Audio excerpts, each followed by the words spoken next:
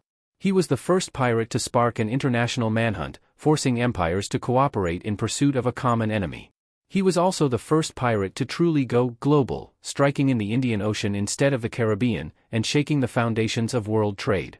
His heist against the Mughal fleet remains one of the largest pirate raids in history, with loot valued in today's terms at hundreds of millions of dollars. And yet, unlike Blackbeard or Bartholomew Roberts, who met violent ends, Every wrote his own ending. By vanishing, he achieved a kind of immortality. The cultural echo. Even centuries later, Henry Every's name lives on. Writers of the 18th century used him as inspiration for pirate tales. 19th century ballads celebrated him as a working-class hero. In the 20th century, novelists and filmmakers rediscovered him, fascinated by the pirate who outwitted the world. In many ways, Every became the prototype of the romantic pirate we know today, the mysterious outlaw who slips away, leaving only questions behind. The treasure hunters. Of course, with legend comes obsession. Over the years, treasure hunters have searched for Every's lost riches. Some believe he buried treasure in Ireland, others claim Madagascar holds his hoard. Expeditions have been mounted, but nothing definitive has ever been found. Every's treasure, if it still exists, remains one of the great lost fortunes of history. Why the mystery endures. The enduring fascination with Henry Every lies in the perfect balance of fact and myth. We know he existed. We know he pulled off the most audacious heist of the pirate age. We know he escaped justice. But beyond that, his story dissolves into shadows. Did he live rich, die poor, or vanish into legend? Each possibility fuels the imagination, allowing people in every generation to project their own desires onto him: rebellion, justice, freedom, or tragedy. Final reflection. Henry Every may never be found. His grave, his fortune, his true fate, all may be lost forever. But perhaps that is exactly why he remains so powerful in history. While other pirates ended their stories on a gallows or a battlefield, Every left us with a riddle. A riddle that still whispers across the waves: what happened to the pirate who vanished?